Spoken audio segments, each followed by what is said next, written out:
Hello everyone, मेरा नाम शहर। अस्सलाम वालेकुम, मेरा बिशरा। आप सबको बहुत ज्यादा वेलकम है हमारे चैनल पर। एक बार फिर से सबसे पहले क्या करना है, चैनल को हमें सरप्राइज और लाइक। हाँ शेयर भी कर देना यार प्लीज। हमारी वीडियोस को जैसा शेयर करो, बहुत ज्यादा रीचिंग यार डाउन हो हम तो चुकी है। आपके दम से बैठे हुए हैं। हाँ, और अब बहुत ज्यादा लोगों ने भी आपकी तबीयत का पूछा। मैंने कल बताया मेरी अम्मी ठीक नहीं है, तो आपके लिए दुआएं की कि अम्मी जल्दी से ठीक हो हाँ, तो जाए। मैं तो ठीक हो गई। हाँ, अब वो ठीक शुक्र हो गई अल्लाह है। का। हाँ, वो बिल्कुल ठीक है। तो आज की वीडियो लेकर आए जिसमें हम देखने वाले हैं कि India found rare minerals in water. मतलब क्या ऐसा उन्होंने ढूंढ लिया है। अब देखते हैं। उससे पहले क्या करना, चैनल को सब्सक्राइब लाइक शेयर जरूर कर देना। देखते हैं आज की वीडियो। चलिए। भारत को जो मिला है वो हम में अमेरिका और चीन से भी आगे ले जा सकता है। आप कल्पना कीजिए, एक शांत बहती हुई नदी सतलुज। सदियों से यह नदी पंजाब की धरती को सींच रही है, इतिहास की गवाही देती हुई बहती जा रही है। लेकिन हाल ही में इस नदी की रेत ने ऐसा राज खोला है जिसे जानकर न सिर्फ भारत बल्कि पूरी दुनिया चौंक गई। आईआईटी रोपार के कुछ रिसर्चर्स जो एक सामान्य सॉइल स्टडी के लिए सतलुज की रेत को एनालाइज कर रहे थे, लेकिन तभी उन्हें कुछ ऐसा मिला जो उन्होंने कभी सोचा भी नहीं था। एक ऐसा धातु, मेटल, जो दिखने में तो मामूली लगता है लेकिन जिसकी वैल्यू गोल्ड से भी ज्यादा है। नाम है टेंटलम। अब सवाल उठता है, आखिर ये टेंटलम है क्या, और क्यों अमेरिका जैसे देशों की नींद उड़ गई है जब उन्हें पता चला कि भारत ने इसे ढूंढ निकाला। टंटालम, एक ऐसा नाम जो शायद आपने कभी सुना भी नहीं होगा, लेकिन आने वाले वक्त में यही नाम हेडलाइंस में छाया रहेगा, क्योंकि ये कोई आम धातु नहीं, ये है भविष्य की जरूरत। इस मेटल की सबसे अनोखी बात है इसकी साइलेंस। ये ना घिसता है, ना टूटता है, ना किसी केमिकल से जल्दी रिएक्ट करता है। चाहे एसिड हो, एक्सट्रीम रेडिएशन या 3000 डिग्री सेल्सियस तक की हीट, टेंटलम की बॉडी में कोई हलचल नहीं होती, जैसे किसी योगी ने तपस्या में खुद को शांत कर लिया हो। मेडिकल वर्ल्ड में इसे बायोकम्पैटिबल मेटल माना जाता है, यानी अगर इसे इंसान के शरीर में लगाया जाए तो ना ये इन्फेक्शन देता है ना एलर्जी। इसीलिए इसे पेसमेकर्स, डेंटल स्क्रूज और ब्रेन इम्प्लांट्स में यूज किया जाता है, वो भी ऐसी जगहों पर जहां किसी भी और मेटल को डालने का मतलब होता रिजेक्शन या रिस्क। पर यह तो बस शुरुआत है। टैंटलम का इस्तेमाल इलेक्ट्रॉनिक्स की दुनिया में एक रेवोल्यूशन की तरह है। इसके बिना हाई परफॉर्मेंस कैपेसिटर्स बन ही नहीं सकते, और ये कैपेसिटर्स वो होते हैं जो आपके मोबाइल फोन, लैपटॉप और इवन स्पेसक्राफ्ट को चलाते हैं। एक छोटा सा एग्जाम्पल दीजिए, नासा के मार्स रोवर्स में जो इलेक्ट्रॉनिक सर्किट्स हैं वो टैंटलम कैपेसिटर्स पर ही चलते हैं। क्यों? क्योंकि मार्स जैसी हार्श एनवायरनमेंट में एक भी स्पार्क या शॉर्ट सर्किट पूरी मिशन को खत्म कर सकता है, और वही मेटल अब भारत के पास है अपने ही नदी की रेत में। टैंटलम को डिफेंस में भी साइलेंट वॉरियर कहा जाता है। इसका उपयोग होता है स्टेल्थ टेक्नोलॉजी, आर्मर प्लेटिंग और इवन न्यूक्लियर रिएक्टर्स में। जहां यूरेनियम रिएक्शन होता है वहां टैंटलम उसे कंट्रोल करने में मदद करता है। आज पूरी दुनिया इसे फ्यूचर रेडी मटेरियल मानती है, और भारत उसे नेचर ने अपने हाथों दे दिया है।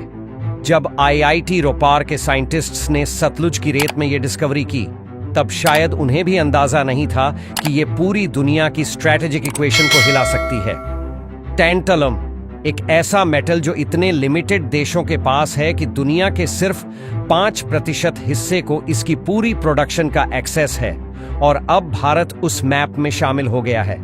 जैसे ही इस खबर की पुष्टि हुई, ग्लोबल रेयर अर्थ मार्केट्स ने तुरंत रिस्पॉन्ड किया। एक्सपर्ट्स ने कहा, India has entered the game. अब तक रेयर अर्थ डिप्लोमेसी सिर्फ चीन के इशारों पर नाच रही थी। दुनिया के करीब 60% से ज्यादा क्रिटिकल मिनरल्स का प्रोडक्शन सिर्फ चीन में होता है। जब उसने एक्सपोर्ट रोक दिए, अमेरिका और यूरोप को अपने हाथ पैर फूलते देर नहीं लगी।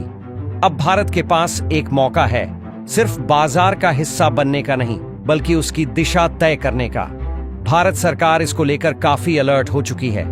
इंटरनल रिपोर्ट्स की माने तो इस मिनरल को स्ट्रेटेजिक मिनरल रिजर्व के रूप में टैग किया जा सकता है।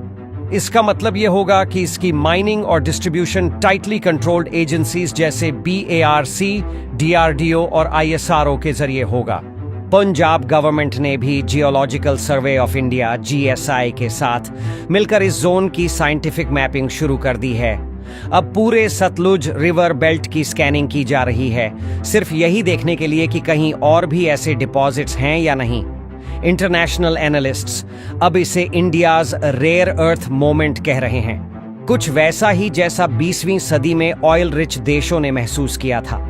और दिलचस्प बात यह है कि यह सब हुआ एक एक्सीडेंटल डिस्कवरी के बाद।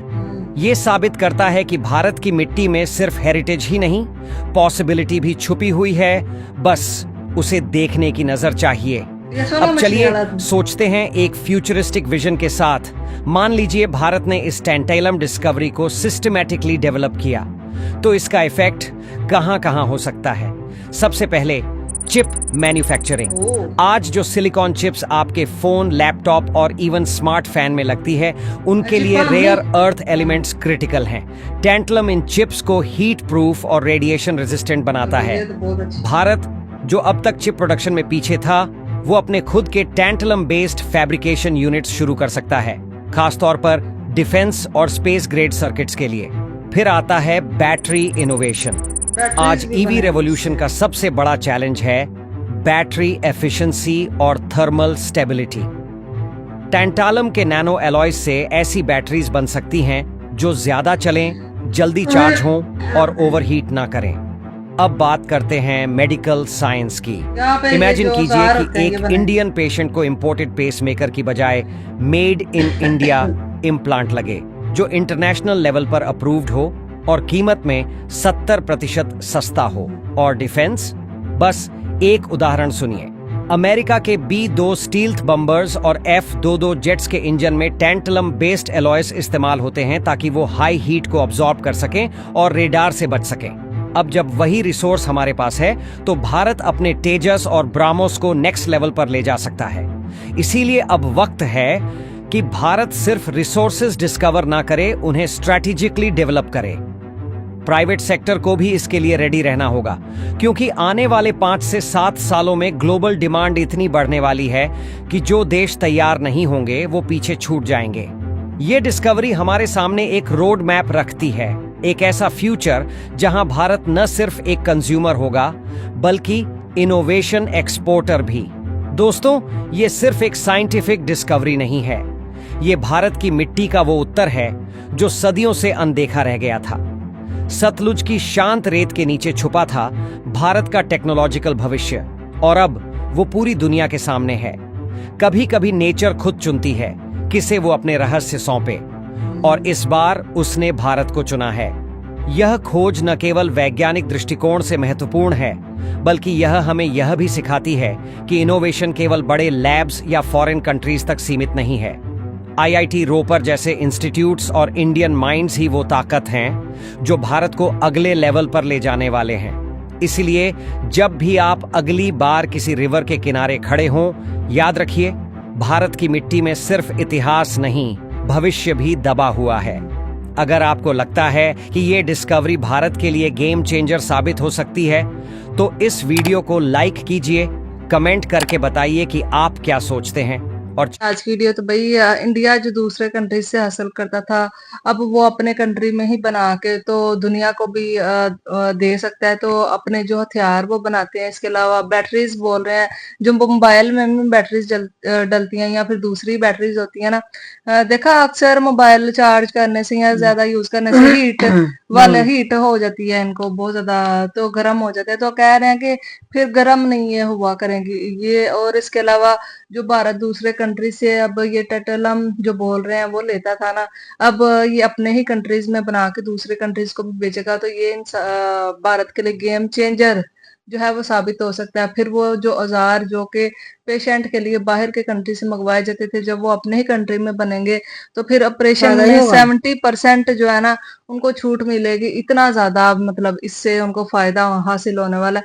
मतलब यार, कुदरत में अगर आप खोजे ना तो हमारे लिए बहुत कुछ ऐसा पड़ा हुआ है जो हमने कभी सोचा भी नहीं होता, और इंडिया ने वो अब खोज लिया है। अब अमेरिका जैसे कंट्री से ना आ चुके हो हले नेट बंद कर देने।